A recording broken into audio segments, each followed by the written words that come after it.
newspaper. For how long, Mr. President, is the question in a headline.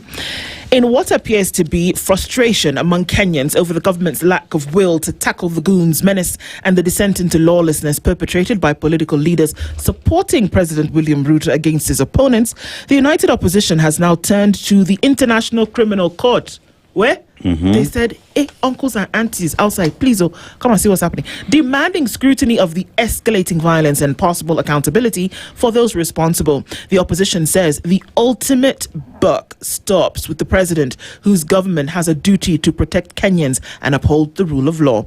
It argues that he bears the greatest responsibility for the anarchy playing out as the country heads towards the 2027 general election.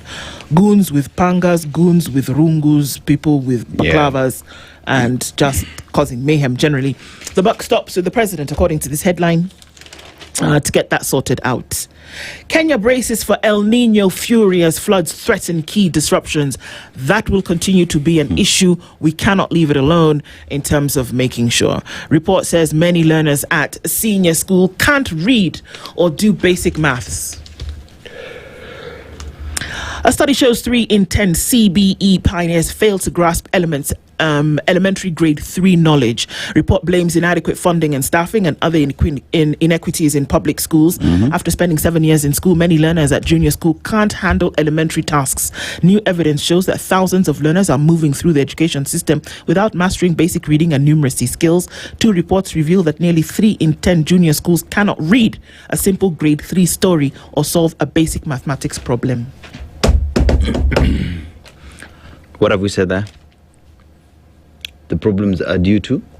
The problems are due to inadequate funding and staffing and other inequities in public schools. Yeah, the people who are telling me this morning to be objective, I am very objective. I'm so objective that I'm telling you that if you put eggs, flour, milk, sugar, and mix it together and put it in the oven, what will come out is a cake. Or bread. Or thing, baked goods. So, yes. You can't get baked goods if you put in other elements apart from baked goods ingredients. Yes. I'm being very objective, and you need to hear what I'm saying. That it is not possible for me not to ask what has happened if you have 3 out of 10 students, the only ones who are able to read. Yeah. Do you understand? So my eyes are very open. In fact, they are so open that I'm getting a brain freeze over why this should be the case. Remember? Yeah. And my eyes are so open that I also know. I'm not talking about what has been done. That's fantastic. But when you're looking at the pillars of society in tomorrow's world, who are not getting the 22,000 shillings that they need, boss, my eyes, they are open.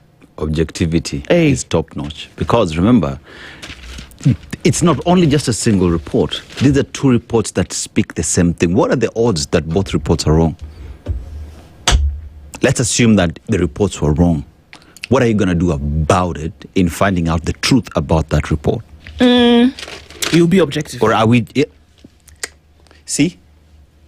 Yes, we'll be objective. In fact, that's the answer. Yeah. You know how you say you have headache, drink Panadol? Yeah. When you see things are going south, according to what I'm being told today, what you need to do, take those 2 tablets of objectivity and the problem will go away. 2 times 3. 3 times a day. Before meals. Before meals. 30 minutes. That is the answer now. Yeah. When you see things are going wrong, take 2 tablets of objectivity 3 times a day before meals. Yes. Okay? Okay. That's what we're going to be doing from now on. True.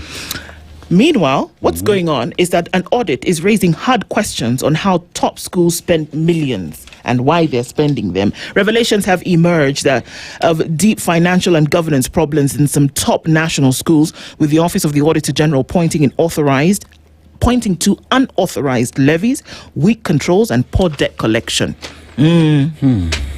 The opposition has invited the ICC to probe political violence.